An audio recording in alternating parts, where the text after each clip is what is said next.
नमस्ते विद्यार्थी मित्रांनो, बघा आजच्या व्हिडिओमध्ये आपण बघणार आहे की डायरेक्ट सेकंड इयर डिप्लोमाचे जे विद्यार्थी आहेत त्यांची अलॉटमेंट झालेली आहे.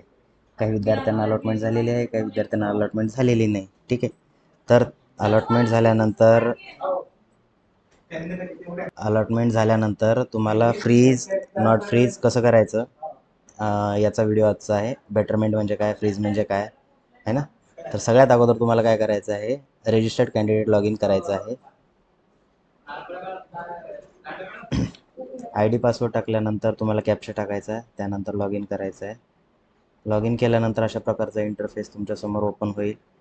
जर तुम्हाला हा इंटरफेस येत नसेल तर या ठिकाणी अलॉटमेंट ची जी आहे ना, या ठिकाणी कॅप अलॉटमेंट वनचं ऑप्शन येईल किंवा सीट ॲक्सेप्टन्स या ठिकाणी ऑप्शन येतं, याच्यावरती क्लिक करायचं. आपल्याला बाय डिफॉल्ट या ठिकाणी ऑप्शन आलेला आहे, प्रिफरन्स नंबर 2 आहे. Okay, type seat type allotted AWS आहे. ओके, तर या ठिकाणी काय करायचं आहे, सगळ्यात अगोदर क्लिक हेअर टू कम्प्लीटवरती क्लिक करायचं आहे. तुम्ही क्लिक हेअर टू कम्प्लीटवरती क्लिक केल्यानंतर सगळे डॉक्युमेंट जे आहेत तर महाराष्ट्र टाईप ए आहे का, आहे करेक्ट. त्यानंतर HSC किंवा ITIचे मार्क तुमचे बरोबर आहेत का ते चेक करून घ्यायचे. जर इन केस मिस्टेक असेल तर या ठिकाणी टू बी करेक्टेड म्हणून क्लिक करायचं आणि सबमिट करायचं. केल्यानंतर तुमचा कॅप राऊंड 1मध्ये जो नंबर लागलेला आहे तो कॅन्सल होतो आणि दुसऱ्या कॅपला तुम्ही एलिजिबल राहता. ठीक आहे, या ठिकाणी सगळ्या जे करेक्ट आहे की नाही मार्क वगैरे चेक करायचं आहे तुम्हाला. त्यानंतर 10वीचे जे मार्क आहेत इथे डॉक्युमेंट तुम्ही व्ह्यू करू शकता. अपलोड केलेलं बरोबर आहे का, तुमचंच आहे का चेक करायचं आहे.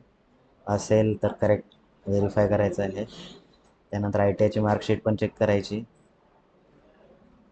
आणि एलिजिबिलिटी सर्टिफिकेट हे पण तुम्हाला चेक करायचं आहे. एकदा व्ह्यू बघून घ्यायचं. ठीक.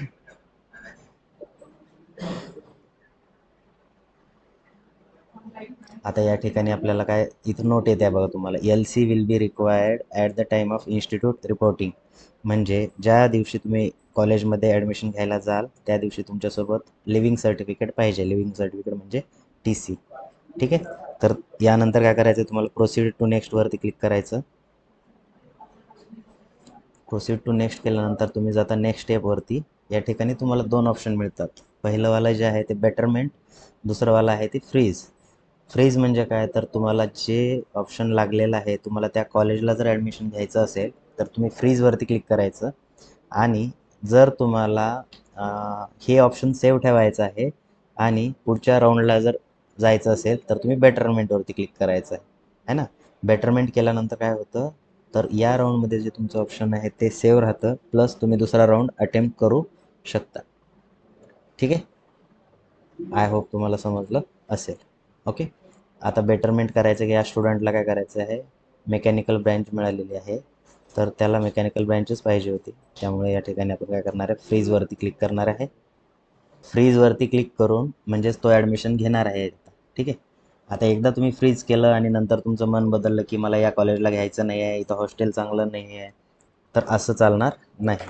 ठीक आहे, तर अगोदरच तुम्ही इन्क्वायरी करायची आहे कॉलेजबद्दल, हॉस्टेल वगैरे कसं आहे, तुम्हाला दूर पडतं, तुम्हाला ॲडमिशन घ्यायचं आहे की नाही, आणि तेव्हाच फ्रीज करायचं आहे. फ्रीज केल्यानंतर गेट OTPवरती क्लिक करायचं आहे. गेट OTPवर क्लिक केल्यानंतर तुमच्या रजिस्टर्ड मोबाईलवरती OTP आला असेल. तो आलेला OTP तुम्हाला या ठिकाणी एंटर करायचा आहे आणि प्रोसीडवरती क्लिक करायचं आहे. ठीक आहे, या ठिकाणी आता OTP आलेला आहे. OTP टाकल्यानंतर तुम्हाला प्रोसीडवरती क्लिक करायचं आहे. OTP टाकल्यानंतर प्रोसीड या बटनवरती क्लिक करायचं आहे तुम्हाला. प्रोसीडवरती क्लिक केलं की तुम्हाला पे 1000 रुपये अशी लिंक ॲक्टिवेट होईल. या पे नाववरती क्लिक करायचं. पे नाववरती क्लिक केल्यानंतर या ठिकाणी तुम्हाला खूप सारे ऑप्शन्स मिळून येतील की ज्यानं तुम्ही पेमेंट करू शकता. या ठिकाणी शो QR हे ऑप्शन तुम्हाला आलेलं आहे. याचा अर्थ काय, तर जसं तुम्ही दुकानमध्ये वगैरे पेमेंट करता QR कोडला स्कॅन करून, तसं पेमेंट करू शकता. आता या ठिकाणी मी शो QR वरती क्लिक करत आहे. या ठिकाणी कंटिन्यू अँड पेचं ऑप्शन येतं, त्याच्यावरती क्लिक करायचं. क्लिक केल्यानंतर तुमच्यासमोर QR कोड येईल, त्याला स्कॅन करून तुम्हाला पैसे पेमेंट करायचे आहेत.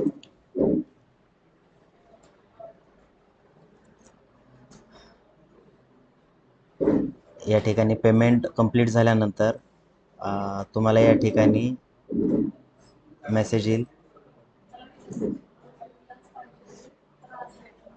ठीक आहे, तुम्हाला या ठिकाणी बघा 12 मिनिटाचा वेळ दिलेला आहे. 12 मिनिटाच्या आतमध्ये तुम्हाला पेमेंट करायचं आहे.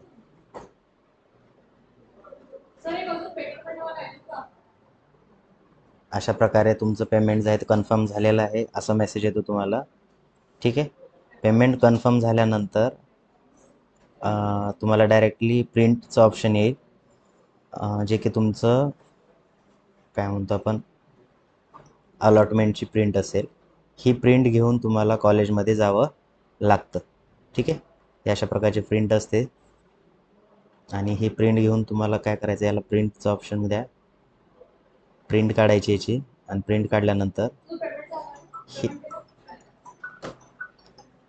प्रिंट झाल्यानंतर काय करायचं आहे, तर ही प्रिंट घ्यायची आहे सोबत. याच्यासोबत आता तुम्ही म्हणाल की ॲडमिशनला जाताना कोणते डॉक्युमेंट घेऊन जायचे आहेत सोबत, बरोबर? तर ही रिसिप्ट तर लागेलच तुम्हाला. त्याचबरोबर तुम्ही बघा फिजिकल स्क्रुटिनीनं जर ॲडमिशन म्हणजे व्हेरिफिकेशन केलेलं असेल तर तुम्हाला एक सेट दिला असेल कॉलेजवाल्यांनी, तर तो सेट सोबत घेऊन जायचा आहे आणि त्या सेटवरती जेवढे डॉक्युमेंट आहेत तेवढे डॉक्युमेंट ओरिजिनल घेऊन जायचे आहेत. आता तुम्ही म्हणाल की डॉक्युमेंट कोणते असतात? आता ई स्क्रुटिनीवाले ज्या विद्यार्थ्यांनी केलेली आहे तर त्यांचं काय मग, बरोबर?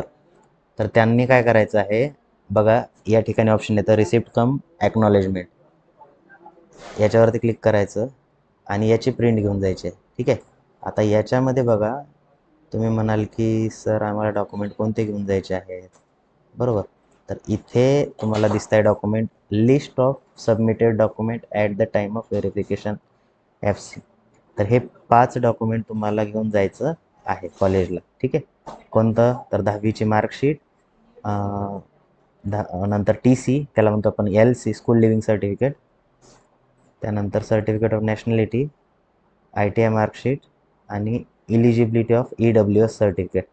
तर हे 5 डॉक्युमेंट तुम्हाला घेऊन जायचे आहेत सोबत. याच्यासोबत तुम्हाला इन्कम सर्टिफिकेट आणखी एक्स्ट्रा घेऊन जायचं आहे. त्यासोबत 5 फोटोज घेऊन जायचे आहेत.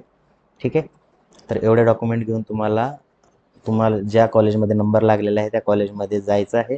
कॉलेजमध्ये जायच्या अगोदर तुम्ही इन्क्वायरी करायची की त्या कॉलेजला पेमेंट कसं ॲक्सेप्ट करतात. काही कॉलेज कॅश घेतात, काही कॉलेज फोनपेनं घेतात ऑनलाईन पेमेंटनं, किंवा काही कॉलेज DD घेतात. DD म्हणजे काय असतं तर डिमांड ड्राफ्ट. जे गव्हर्मेंट कॉलेज आहेत ते मोस्ट ऑफ द DDज स्वीकारतात. तर त्यांची जी अमाऊंट आहे ती एकदा तुम्ही कन्फर्म करायची आणि तेवढ्या अमाऊंटचा DD त्या कॉलेजच्या नावानं तुम्हाला इश्यू करावा लागतो आणि कॉलेजमध्ये सबमिट करावा लागतो.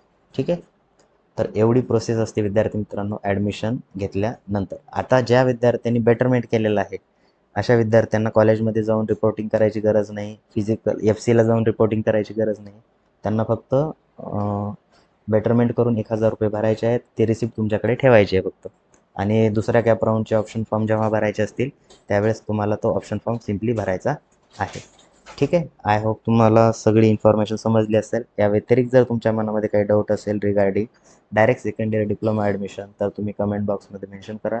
आणि आपला व्हॉट्सअपचा ग्रुप जर जॉईन केला नसेल डायरेक्ट सेकंड इयरचा तर त्याची लिंक डिस्क्रिप्शन बॉक्समध्ये दिलेली आहे, तो पण ग्रुप जॉईन करून घ्या. भेटूया आपण नेक्स्ट व्हिडिओमध्ये. थँक्यू.